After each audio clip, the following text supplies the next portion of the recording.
कि LASIK surgery से क्या कॉम्प्लिकेशन हो सकती है? Answer is yes. कितने परसेंटेज हैं कॉम्प्लिकेशंस होने के? Well, it is 99.9% kind of a safe surgery. Cosmetic surgery है तो आपके मन में आपके कारण होने चाहिए कि भाई मैंने क्यों करवानी है। जैसे चश्मा हटाने की सर्जरी मोटे मोटे तौर पे 3 तरीके की या 4 तरीके की होती हैं। एक होती है PRK, एक होती है लेसिक और एक होती है स्माइल जैसी सर्जरी। और क्या सर्जरी के दौरान तो दर्द नहीं होगा? देखिए, ये ऐसी सर्जरी है जिसको करने के दौरान बिल्कुल भी पेन नहीं होता। ये एक पेनलेस सर्जरी होती है। Nothing is lost for people who can't undergo LASIK surgery. There is a procedure. मतलब ये मानिए कि नेक्स्ट डे ही about 98% of your vision recovers very next day. जब कोई व्यक्ति लेसिक या ICL की सर्जरी करा ले तो उनको जो है किन किन चीजों में बदलाव लाने की जरूरत है, खास करके लाइफस्टाइल या स्क्रीन टाइम? सच मानिए तो किसी चीज़ में अपना लाइफस्टाइल या बदलाव की ज़रूरत नहीं है। लाइफस्टाइल उल्टा एनहांस कर लेना चाहिए आफ्टर लेसिक या ICL surgery, because now you have rid of your glasses. उन्हें लेसिक और ICL सर्जरी करा ली, क्या उनको उसके बाद कभी भी जीवन में चश्मा लगाने की जरूरत नहीं पड़ती है? हाँ, ये बहुत अच्छा सवाल है। ओके। वहीं पर किसी को काला मोतिया है और वो विजन करेक्शन सर्जरी करवाना चाहता है तो no, it is not the very good idea to undergo any kind of surgery. तो यहाँ पर डायबिटीज और ग्लूकोमा के पेशेंट को थोड़ा सा खास ख्याल रखने की जरूरत है। नमस्कार, दिल्ली 24 में आपका बहुत बहुत स्वागत है। हमारा हमेशा ही ये प्रयास रहा है कि दिल्ली 24 पर हम ऐसी खबरें लेकर आएं जिससे कि आपको लाभ मिल सके। आज भी स्वास्थ्य से जुड़ी एक बड़ी खबर के साथ हम मौजूद हैं और आप जानते हैं कि आपकी आंखें कितनी ज़रूरी हैं और इन आंखों को बचाए रखने के लिए और इनको संभाल के रखने के लिए आज हम ये कोशिश करेंगे कि आपको इसके बारे में और ज़्यादा से ज़्यादा जानकारी दें। वो कैसे संभव है? तो आज हमारे साथ देश के जाने माने डॉक्टर तुषार सरदाना है। बहुत बहुत स्वागत है डॉक्टर तुषार आपका। Thank you for calling. और मैं दर्शकों को आपका परिचय दूं उससे पहले मैं चाहूंगी कि आप ही अपना परिचय दें। आपने कहाँ से शिक्षा ली और जो आपका फील्ड है उसकी जो यात्रा रही है वो किस तरीके की रही है, वो हमारे दर्शकों को बताइए। वेल, बहुत बहुत धन्यवाद आपका मुझे यहाँ बुलाने के लिए। मेरा नाम है doctor Tushar Sardana. I am retina and LASIK surgeon, Sardana institute, Rajouri garden, new Delhi में। वेल, मैंने ग्रेजुएशन किया है गोवा मेडिकल कॉलेज से और फिर पोस्ट ग्रेजुएशन नोएडा आई केयर आई हॉस्पिटल से। उसके बाद सुपर स्पेशलाइजेशन किया है LV प्रसाद आई इंस्टीट्यूट भुवनेश्वर से। वेल, ये पूरी जो इससे कहते हैं हमारी पूरी road for to the education and profession बहुत ही अच्छी रही है, बहुत ही मज़ेदार रही है और अब हम मेन वर्क फील्ड में हैं और ज़रूर कोशिश करेंगे आपकी सहायता करने की। जी, और वैसे भी डॉक्टर कहते हैं कि आंखें होती हैं वो दिल की जुबान होती हैं, तो आंखों को संभाल के रखना या फिर किसी तरीके की दिक्कत अगर आंखों में आ जाए तो उसका इलाज सही समय पर और नई तकनीक के साथ करना। चूँकि आपकी एक्सपर्टीज़ की जब हम बात करते हैं तो लेसिक सर्जरी है, तो ऐसे में हमें ये बताइए कि ये सर्जरी किस तरीके की है, किन लोगों में करनी ज़रूरी होती है? वेल, लेसिक सर्जरी अब आपने सुना होगा कि बहुत कॉमनली सुनने जा रहे हैं, मतलब हम बहुत डे टू डे लाइफ में हम आज सुनते हैं लेसिक सर्जरी। क्या होता है? चश्मा हटाने की सर्जरी। चश्मा जिन जिन को लगा हुआ होता है वो आज की डेट में सर्जरी करके अपनी लेसिक के द्वारा चश्मे का नंबर हटवा सकते हैं। पहले जो टेक्निक शुरू हुई थी जिसे कहते थे RK या रेडियल केराटोटमी, उसमें काली पुतली पे कट्स दिए जाते थे जिसके द्वारा चश्मे के नंबर हट जाते थे। उसके बाद आविष्कार हुआ एक सर्जरी जिसका नाम है लेसिक। लेसिक सर्जरी में बेसिकली क्या होता है कि एक लेज़र मशीन होती है, वो जो काली पुतली होती है जिसे हम कॉर्निया भी बोलते हैं, उसकी शेप को ऐसे माइक्रोन्स में मॉड्यूलेट कर देती है कि जो हम बिना चश्मे के देख पा रहे होते हैं वही चश्मे के साथ जो देखते हैं वही अब बिना चश्मे के देख पाते हैं। बहुत महत्वपूर्ण बातें आप कह रहे हैं और डॉक्टर मुझे लगता है कि एक समय आता है जब लोग कहते हैं कि इस चश्मे से छुटकारा मिल जाए, तो ये जब सर्जरी होती है उसकी जटिलताओं को लेकर भी लोग बहुत कई बार ना डर जाते हैं कि कराएं ना कराएं, क्या समस्या तो नहीं आ जाएगी आने वाले समय में? तो क्या कुछ जटिलताएं होती है और किन लोगों को कराना ये ज़रूरी है? देखिए, डेफिनेटली हर किसी के मन में एक आशंका तो होती है सर्जरी करवाने से पहले कि हम करवाएं कि ना करवाएं। अब पहली चीज़ तो जो सर्जरी करवा रहा है ये मान के चलिए कि ये प्योरली कॉस्मेटिक सर्जरी है। बिल्कुल। कॉस्मेटिक सर्जरी है तो आपके मन में आपके कारण होने चाहिए कि भाई मैंने क्यों करवानी है। जैसे किसी के मन में कारण होता है कि भाई मैं स्पोर्ट्स में जाना चाहता हूँ और मेरे को हिंड्रेंस होती है, मैं ठीक से खेल नहीं पाता इसलिए मैं सर्जरी। कोई कहता है हम स्विमिंग करना चाहता हूँ, मेरे से स्विमिंग करते हुए मज़ा नहीं आता, तो मैं हटवाना चाहता हूँ। और ऐसे बहुत ही कॉस्मेटिक रीजंस होते हैं, जैसे कोई लोग में कारण होते हैं कि भाई मेरी शक्ल, मेरे को लगता है कि शायद मैं बेटर दिखूंगा विदाउट ग्लासेस, तो इसीलिए मैं करवाना चाहता हूँ। तो बिल्कुल हर किसी के अपने रीजंस होते हैं। तो basically I just want to say you should have a strong reason and conviction. अपने मन में एक आपकी कन्विक्शन होनी चाहिए कि मैंने क्यों करवानी है। सेकेंडली, आपने एक बात की जटिलताओं की, कि क्या सर्जरी करवा के मन में एक डर होता है कि मैं सर्जरी तो करवा रहा हूँ, ठीक ठाक बैठा हुआ हूँ, आज सर्जरी करवा लूँ, कहीं कुछ गड़बड़ ना हो जाए, कहीं मैं फंस ना जाऊँ या कुछ कॉम्प्लिकेशन ना हो जाए, जिससे हर किसी के मन में डर होता है। और ये डर बिल्कुल जायज़ है। कल को अगर मान लो मैंने भी करवानी होगी, एक थोड़ा सा डाउट मेरे मन में भी आएगा कि मैं करवाऊँ कि ना करवाऊँ। बट ये जानना भी ज़रूरी है कि लेसिक सर्जरी से क्या कॉम्प्लिकेशन हो सकती है। Answer is yes. कितने परसेंटेज हैं कॉम्प्लिकेशंस होने के? Well, it is 99.9% kind of a safe surgery. क्या थोड़े बहुत चांसेस हैं कॉम्प्लिकेशन के? बिल्कुल हैं, हो सकते हैं। But complications, best part is LASIK में अगर कुछ कॉम्प्लिकेशन होता भी है तो एटलीस्ट वो आई थ्रेटनिंग कॉम्प्लिकेशन नहीं होता। क्या आई थ्रेटनिंग कॉम्प्लिकेशन हो सकता है? 0.0001%। Yes, but the chances are so rare that no one really likes to talk about it. क्या ये लिटरेचर में स्थापित है कि हुआ हुआ है? हाँ, बट बहुत ही कम मात्रा में उसका परसेंटेज होती है। लेकिन चूंकि आपने कहा कि लाइफ थ्रेटनिंग नहीं होती है, लेकिन कई बार कॉम्प्लिकेशंस होते हैं, तो किस तरीके के कॉम्प्लिकेशंस होते हैं और क्या उसको संभाला जा सकता है? मोस्ट कॉमन कॉम्प्लिकेशंस जो देखे जाते हैं वो ये होता है अंडर करेक्शन और ओवर करेक्शन। मान लीजिए आप चश्मे का नंबर करेक्ट करवाना है और आपका नंबर है 3, तो मे बी कई बार जब मशीन करेक्ट कर रही होती है, बिकॉज अब मशीन ने तो टिश्यू को करेक्ट करना है, कई बार वो टिश्यू को करेक्ट करने के चक्कर में 3.25 करेक्ट कर देती है या 2.75 करेक्ट कर देती है। तो ऐसे केसेस में माइनर नंबर रह जाते हैं, जिसे कहते हैं ओवर करेक्शन या अंडर करेक्शन। दूसरी चीज जो कॉमन कॉम्प्लिकेशन कह लें या साइड इफेक्ट कह लें इज ड्राइनेस ऑफ द आई। जो ड्राइनेस होती है वो रहती है आफ्टर द सर्जरी लगभग 1 महीना 1.5 महीना, और आई ड्रॉप्स के द्वारा हर किसी की हमने देखा है कि हील हो ही जाती है। दूसरी चीज़ें होती हैं, जैसे कई लोग बोलते हैं कि रात को गाड़ी चला रहे हैं तो उसके सामने से कोई लाइट आ रही है तो उसके अराउंड हेलोज या ग्लेयर दिखाई देते हैं। तो these are things which are yes true, हो सकते हैं after the LASIK surgery. But इसमें से भी कोई आई थ्रेटनिंग या लाइफ थ्रेटनिंग का तो सवाल ही नहीं होता, कोई भी आई थ्रेटनिंग नहीं होता इसमें कॉम्प्लिकेशन। ओके डॉक्टर, एक चीज़ आपने बहुत महत्वपूर्ण कही कि देखिए ड्राइनेस ऑफ आई बाद में हो सकता है। कई आज के समय में बहुत ज़्यादा पॉपुलेशन में हम देख रहे हैं कि आई बहुत ड्राई हो रहा है। आई ड्राई है और उसके बाद लेसिक सर्जरी में जा रहे हैं, तो ये किस तरीके से समस्या पैदा कर सकता है? ये बिल्कुल एक समस्या पैदा कर सकता है। जैसे कुछ लोगों के आजकल जॉब्स हैं, who are sitting in front of computers, पूरे दिन कंप्यूटर के सामने बैठे हुए हैं 9 to 6 अपनी जॉब में, उन लोगों को ड्राइनेस होने के चांसेस वैसे ही ज़्यादा हैं because of over usages of the screens. LASIK surgery वैसे लोग करवाते हैं तो उनकी ड्राइनेस कुछ समय के लिए डेफिनेटली इंक्रीज होती है, जिनको लुब्रिकेटिंग आई ड्रॉप्स लंबे समय के लिए देना पड़ता है या कोई और आई ड्रॉप्स देनी पड़ती हैं जिससे उनकी ड्राइनेस की समस्या को हल मिले। तो इसीलिए ऐसे लोगों के लिए ड्राइनेस का ट्रीटमेंट लेसिक सर्जरी से पहले ही शुरू कर दिया जाता है, बिकॉज हम एंटिसिपेट करने पहले ही कर लेते हैं कि लेसिक सर्जरी के बाद ड्राइनेस हम होएगी। फिर एक और चीज़ है कि कुछ लेसिक सर्जरीज यानी कि चश्मा हटाने की सर्जरी जिनको लेसिक नहीं कहते, जैसे PRK सर्जरी है, PRK सर्जरी में ड्राइनेस होने के चांसेस और भी कम है। क्योंकि PRK और लेसिक में फ़र्क क्या है कि लेसिक में एक फ्लैप बनाया जाता है। मैं ये सवाल आप जवाब दें इसका, इससे पहले मैं चाहती हूँ कि पहले लेसिक सर्जरी के बारे में ही समझ लें कि लेसिक सर्जरी जो है वो कितने प्रकार की होती है और जो कराना चाहते हैं उनके लिए बेस्ट कौन सा है? देखिए, विशेष रूप लेसिक सर्जरी या चश्मा एक उसको हम टर्म देते हैं चश्मा हटाने की सर्जरी। चश्मा हटाने की सर्जरी मोटे मोटे तौर पे 3 तरीके की या 4 तरीके की होती हैं। एक होती है PRK, एक होती है लेसिक और एक होती है स्माइल जैसी सर्जरीज। PRK में क्या होता है कि ऊपर का जो एपिथेलियम होता है कॉर्निया का, उसको रिमूव करके एक बैंडेज कॉन्टैक्ट लेंस लगा दिया जाता है सर्जरी के बाद जी। और फिर उसके बाद लेजर कर दिया जाता है। लेसिक सर्जरी में क्या होता है कि फ्लैप बनाते हैं। PRK में जो फ्लैप नहीं बनता वो लेसिक में फ्लैप बनाते हैं। फ्लैप एक मशीन द्वारा या एक दूसरी लेजर होती है जैसे कहते हैं फेमटोसेकंड लेजर, उसके द्वारा फ्लैप बना दिया जाता है। तीसरी सर्जरी जैसी होती है स्माइल या सिल्क या उसी प्रकार की सर्जरी, उसमें फ्लैप भी नहीं बनता। उसमें क्या होता है कि एक स्मॉल लेंटिक्यूल, एक स्मॉल पोर्शन कॉर्निया का एक छोटे से इंसिजन से एक्सट्रैक्ट कर दिया जाता है और नंबर करेक्ट हो जाता है।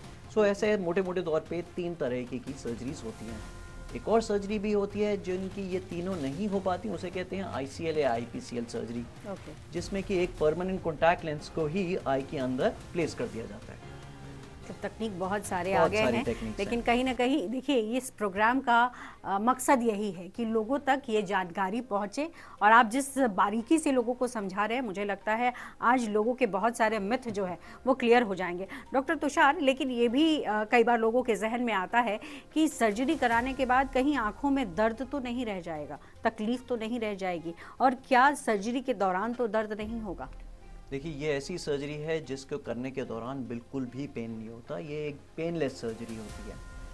पीआरके या लेसिक में एक फ़र्क ये होता है कि पीआरके सर्जरी में जो आई में इरिटेशन, आंख से पानी, नाक से पानी जो आता है, वो लगभग 3 से 5 दिन के लिए रहता है। यही चीज़ लेसिक आई सर्जरी में लगभग 6 घंटे 8 घंटे के लिए होती है मैक्सिमम। उसके बाद कुछ पेन नहीं होता, और सर्जरी के दौरान तो किसी भी प्रोसीजर में कुछ भी पेन नहीं होता है। चलिए, अच्छी बात है ये डॉक्टर। मुझे लगता है लोगों के बीच जो डर था वो निकल गया होगा आपके नहीं, इस ये डर उत्तर से। अब चूंकि आपने एक आईसीएल सर्जरी की बात भी की, तो अब हमें ये समझाइए कि लेसिक सर्जरी और आईसीएल सर्जरी है, उन दोनों में अंतर क्या है, और आईसीएल सर्जरी जो है वो एग्जैक्टली किस चीज़ के लिए है? देखिए, लेसिक और आईसीएल सर्जरी में बहुत फ़र्क है। लेसिक सर्जरी में क्या होता है कि वो लेज़र द्वारा करी जाती है और काली पुतली के ऊपर सर्जरी करी जाती है, यानी कि कॉर्निया के ऊपर सर्जरी करी जाती है। जैसा कि मैंने समझाया था कि लेज़र से उसकी शेप मॉड्यूलेशन हो जाती है, जिससे नंबर करेक्ट हो जाता है और विजन करेक्ट हो जाता है। ये तो बात हो गई लेसिक की। लेसिक करने से पहले एक टेस्ट होता है पेंटाकैम या कॉर्नियल टोपोग्राफी। अगर वो टेस्ट पे पता लग जाता है कि जो मरीज़ हैं क्या वो एलिजिबल हैं to undergo a LASIK surgery, क्या वो करवा सकते हैं, नहीं करवा सकते, क्या उनके आई के पैरामीटर्स अलाउ करते हैं कि लेसिक करें। कुछ लोग होते हैं जिनके पैरामीटर्स अलाउ नहीं करते। इस केसेस में उन लोगों को सजेस्ट करा जाता है कि लेसिक नहीं करवा सकते, आप आईसीएल करवा सकते हैं। आईसीएल सर्जरी में क्या होता है कि उसमें लेज़र नहीं यूज़ करी जाती, उसमें एक लेंस होता है जो स्पेसिफिकली पेशेंट के पैरामीटर्स के ऊपर बनाया जाता है। उस लेंस को आई के अंदर प्लेस कर दिया जाता है, ओके। और उससे विजन करेक्शन हो जाता है विदाउट यूजिंग लेज़र। तो इसके फायदे और नुकसान भी हैं क्या कुछ?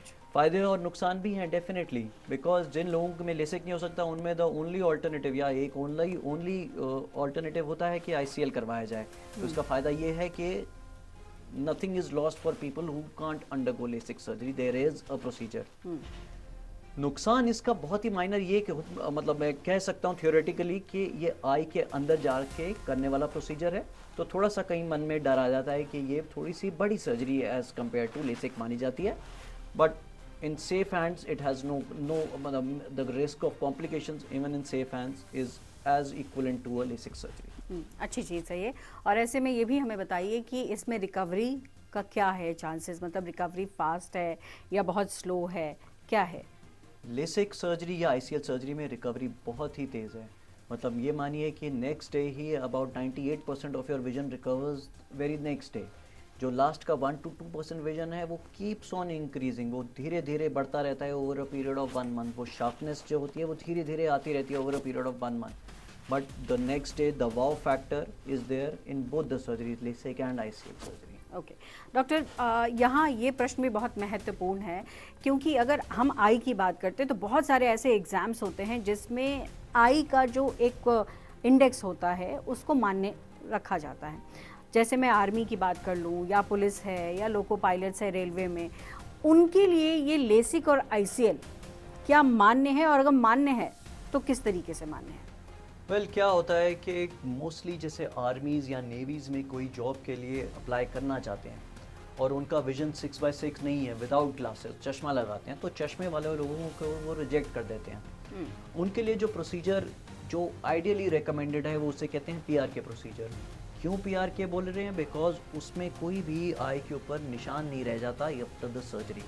जैसे कोई लेसिक करवाते हैं या स्माइल सर्जरी करवाते हैं, उसमें थोड़े बहुत कुछ ना कुछ इंसिजन या कट्स आई के ऊपर होते हैं जो कि बता देते हैं कि भाई इनका सर्जरी हुआ हुआ है, लेकिन पीआरके में कोई भी निशान नहीं रहता। तो पीआरके एक बहुत ही सेफ सर्जरी है ऐसे लोगों के लिए जो आर्मी के लिए अप्लाई कर रहे हैं। सेकेंडली पीआरके में कुछ फ्लैप भी मैंने जैसे बताया था नहीं होता, तो इसीलिए इसमें आई की स्टेबिलिटी भी बेटर होती है एज़ कम्पेयर टू लेसिक वाले मरीजों से, क्योंकि वो आर्मी में जा रहे हैं, ज़्यादा उनका अनुभव रहने वाला है कॉन्टैक्ट स्पोर्ट्स या इवन इन कॉम्बैट रोल्स में, तो इसीलिए पीआरके उस हिसाब से भी एक सेफर ऑप्शन है एज़ कम्पेयर टू लेसिक ऐसे लोगों के लिए। अच्छा ठीक है डॉक्टर, लेकिन पीआरके आपने बोला कि एक सेफर ऑप्शन है, लेकिन जो लोग आईसीएल के लिए आईसीएल करा चुके हैं और चूंकि ऐसे विभागों में हर साल मेडिकल फिटनेस का टेस्ट होता है, और जब ये मेडिकल फिटनेस होता है तो क्या ये आईसीएल सर्जरी जिन्होंने कराया है उनके लिए समस्या हो सकती है?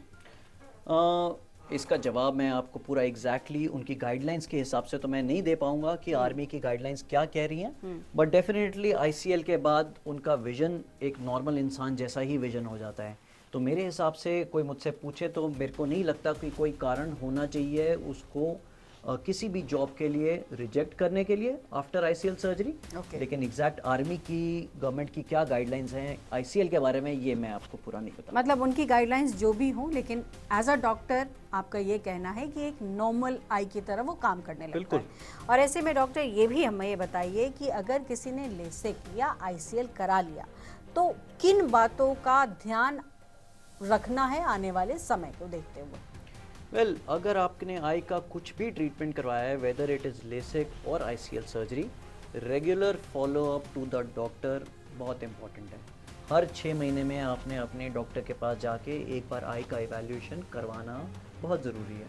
कुछ कुछ चीज़ें होती हैं जो लॉन्ग टर्म में दिखाई देती हैं या उभर के आती हैं आफ्टर द प्रोसीजर्स, तो उनको अगर टाइमली ही कैच कर लिया जाए तो उससे अच्छा कुछ नहीं है। इसलिए रेगुलर एग्जामिनेशन, कई बार लोगों को लगता है हमने सर्जरी करवा ली, अब हमारा काम खत्म हो गया, सब कुछ ठीक है, अब कभी डॉक्टर के पास जाने की ज़रूरत नहीं।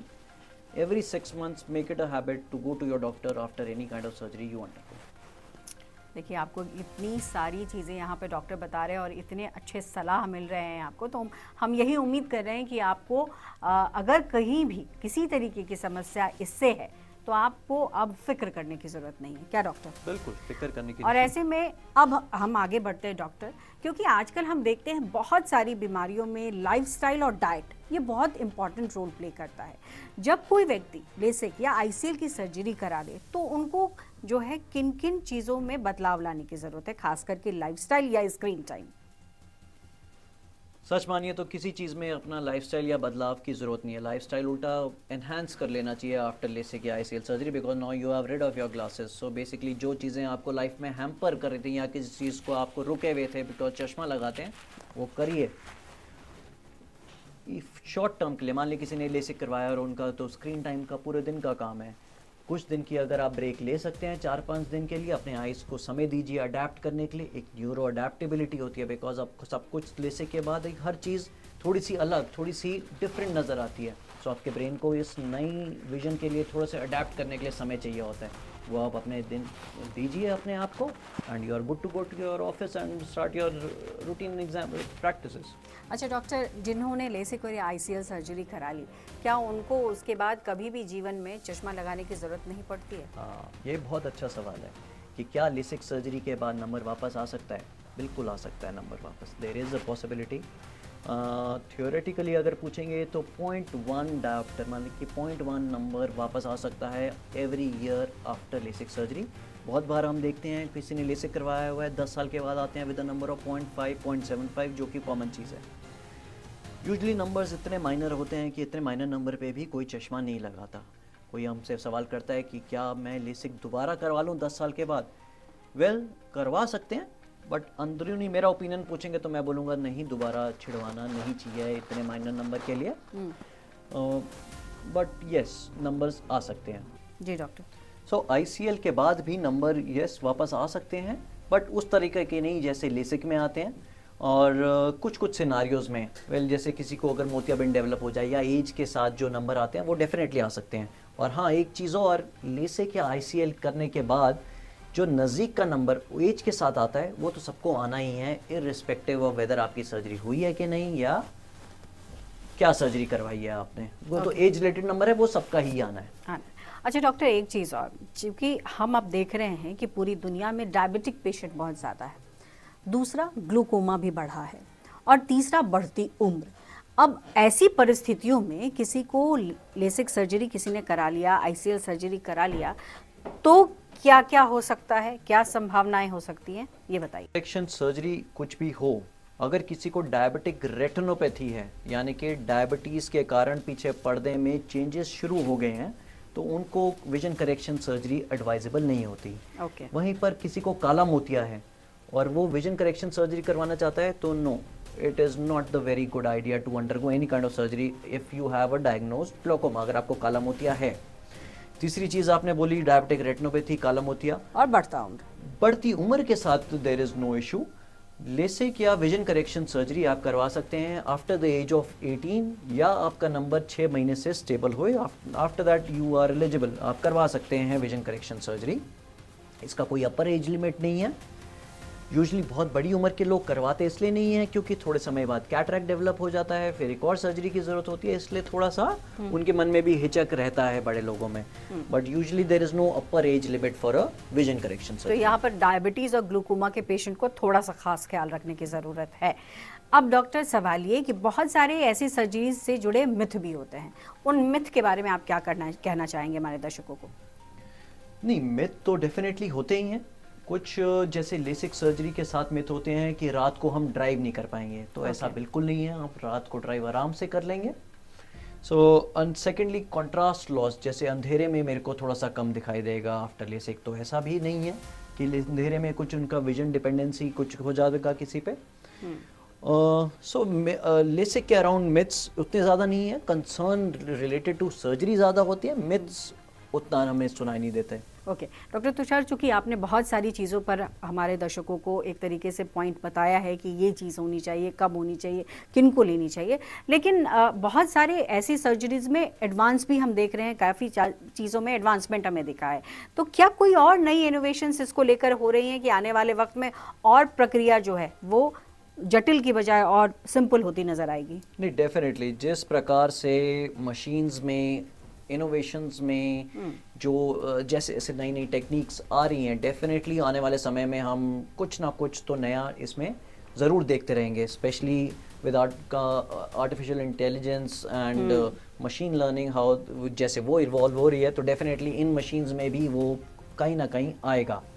आया नहीं है, हम इंतज़ार कर रहे हैं कि कुछ आए और हम भी यूज़ करके देखें, बट यस फ्यूचर में डेफिनेटली आएगा। और एआई टेक्निक अब हर जगह इस्तेमाल होने लगा है डॉक्टर, तो हम ये मानेंगे ही कि आने वाले वक्त में इसमें भी एआई टेक्निक पर कुछ नया इनोवेशन ज़रूर आएगा। तो डॉक्टर जाते जाते हमारे दर्शकों को ये भी बताते जाइए, जो लोग अभी भी हिचक रहे हैं कि लेसिक सर्जरी और आईसीएल सर्जरी नहीं कराना है, तो फिर क्या करा लें? नहीं, कुछ नहीं करवाना। मैंने पहले ही बताया, अगर आपको लेसिक से करवाना है तो आपकी कन्विक्शन होनी चाहिए कि आपने करवाना है। अगर आपने सोच लिया कि हमने नहीं करवाना तो नहीं करवाना आपने।